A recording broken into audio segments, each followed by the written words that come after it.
Assalamualaikum warahmatullahi wabarakatuh. Salam dan bahagia.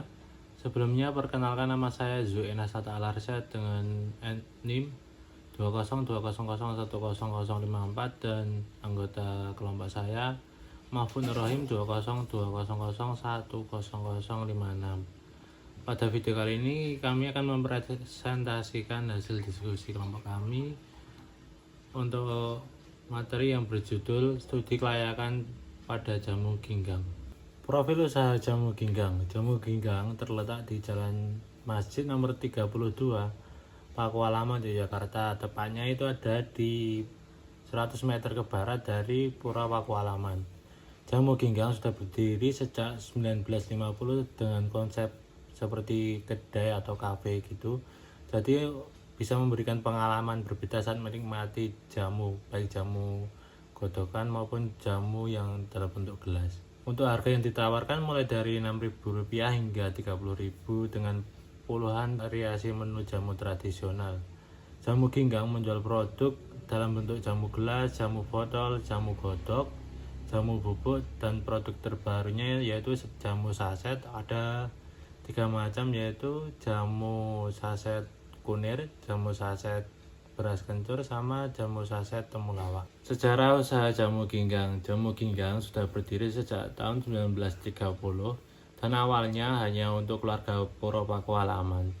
Usaha ini dirintis oleh Bilawa, seorang abdi dalam Puro Pakualaman dan tabib untuk Kanjeng Sinuwun Pakualam 7. Dengan izin Pakualam 7, Bilawa mulai menjual jamu untuk masyarakat umum sejak tahun 1950 dalam bentuk kedai. Nama jamu ginggang diambil dari kata tan genggang yang berarti persahabatan dan kekeluargaan, diberikan oleh KGPAA atau Kanjeng Gusti Pangeran Adipati Arya Sri Paduka Pakualam 7.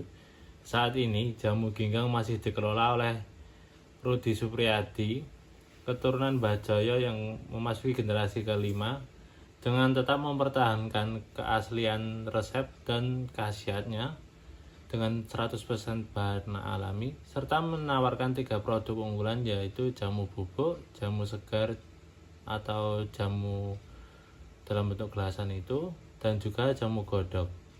Berikutnya tujuan dari penelitian ini yaitu mengevaluasi kelayakan usaha jamu pada jamu ginggang sebagai salah satu usaha jamu tradisional yang sudah termasuk legendaris dan turun-temurun hingga saat ini.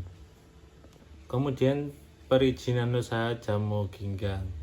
Jamu ginggang merupakan jenis usaha tradisional dengan merek jamu ginggang. Adapun beberapa perizinan usaha yang sudah diurus dapat dilihat pada slide ini. Dan untuk produk jamu ginggang yang dijual hingga saat ini ada jamu gelasan dalam bentuk cair, kemudian jamu bubuk dalam bentuk botol, ada jamu godokan yang sudah diracik tinggal diolah, kemudian ada jamu cair dalam bentuk botolan, dan juga jamu saset. Aspek-aspek yang diteliti dalam analisis kelayakan usaha pada jamu ginggang ini antara lain: yang pertama permodalan, kemudian yang kedua lahan, ketiga teknis dan produksi, keempat pemasaran, yang kelima segmentasi pasar, yang keenam analisis finansial, dan yang ketujuh adalah analisis ekonomi. Kemudian untuk penjelasan lebih lengkapnya akan dijelaskan oleh teman saya berikutnya. Segmentasi pasar. Segmentasi pasar pada jamu ginggang mencakup semua kalangan, baik itu anak-anak, remaja, ibu-ibu, atau bapak-bapak. Karena harga yang ditetapkan terjangkau dan kualitas produk maupun keamanan produk yang terjamin dengan cita rasa yang dapat diterima semua kalangan. Lahan dari kedai jamu ginggang berada di Jalan Masjid nomor 32, Pakualaman, Yogyakarta. Tepatnya di sebelah barat dari Istana Kadipaten Puro Pakualaman. Konsepnya seperti kafe yang digunakan sejak tahun 1950 lalu hingga kini masih dilestarikan seperti aslinya warung zaman dulu. yang menjadi ciri khas dari kedai jamu Ginggang. Teknik produksi. Seluruh kegiatan produksi jamu Ginggang dilakukan dengan alat-alat tradisional untuk mengolah 100% bahan alami dan didukung oleh sumber daya manusia yang berpengalaman dalam bidang pengolahan jamu tradisional. Sehingga hasil produksi jamu memiliki cita rasa yang khas dengan beragam rempah dan mempertahankan berbagai khasiatnya. Seiring perkembangan zaman, jamu Ginggang juga terus beradaptasi baik dengan memadukan alat tradisional dan alat modern. Jamu Ginggang terus berinovasi untuk produk seperti pembuatan jamu bubuk maupun jamu kemasan saset sebagai produk terbaru dan terus beradaptasi dengan digital marketing untuk mempertahankan eksistensinya. Pada bidang pemasaran, jamu Ginggang memasarkan produk dengan berbagai metode untuk mengoptimalkan penjualan produknya. Kedai jamu Ginggang melayani pembelian secara offline dengan tempat yang klasik. Pemasaran online juga ada, dilakukan dengan media sosial maupun platform e-commerce seperti GrabFood, GoFood, Shopee, Tokopedia. Untuk memperluas jangkauan pemasaran dan memperkuat relasi dengan konsumen.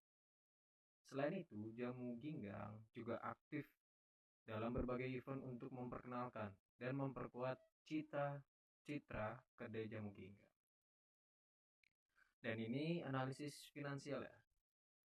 Modal usaha yang digunakan oleh kedai jamu Ginggang perharinya adalah 1.200.000. Harga jual produk di offline ya atau di tempatnya itu kisaran 6.000 sampai 25.000, dan di online ya itu 15 sampai 40.000. Dari penjualan perharinya itu bisa mencapai 100 sampai 200 gelas per botol untuk offline ya. Dan diperkirakan keuntungan per hari kedai jamu Ginggang itu mencapai 2 juta sampai 5 juta. Keuntungan hasil penjualan jamu Ginggang bisa dikatakan sangat baik karena modal yang dikeluarkan dengan keuntungan yang didapatkan sangatlah memuaskan.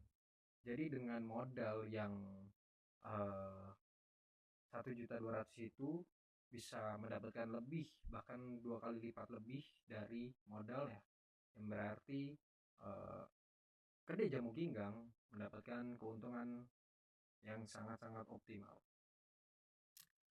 Dari analisis ekonominya, jamu Ginggang memiliki dampak terhadap pertumbuhan ekonomi sekitar. Dengan adanya bisnis jamu, dapat menguntungkan para penjual rempah-rempah yang digunakan sebagai bahan baku pembuatan jamu. Juga dapat membuka lapangan pekerjaan bagi masyarakat sekitar untuk menjadi pekerja di jamu Ginggang. Jamu Ginggang juga terus beradaptasi dengan media digital dan aktif dalam berbagai event untuk memperkenalkan usaha jamu Ginggang agar terus bersaing dan meregenerasi konsumen. Jamu Ginggang juga memiliki program Field Trip Industry yang bermanfaat untuk memberikan ilmu terkait proses produksi sehingga penjualan produk jamu tradisional kepada masyarakat dapat lebih tertarik. Dari studi kelayakan usahanya adalah berdasarkan studi yang telah dilakukan menunjukkan bahwa usaha jamu Ginggang layak dan mampu dengan berbagai potensi yang dimiliki untuk terus beroperasi dan terus berkembang. Kesimpulan dari presentasi pada kali ini, yang pertama, modal sudah cukup. 2, lahan sudah layak dan lokasi sangat baik ataupun strategis. 3, teknik produksi sudah layak. 4, pemasaran sudah jelas dan harga terjangkau cukup luas dalam mempromosikan jamunya atau produk. Segmentasi pasar sudah layak, cukup ramai pembeli di daerah Yogyakarta dan sudah banyak peminat dan mengetahui usaha jamu ini.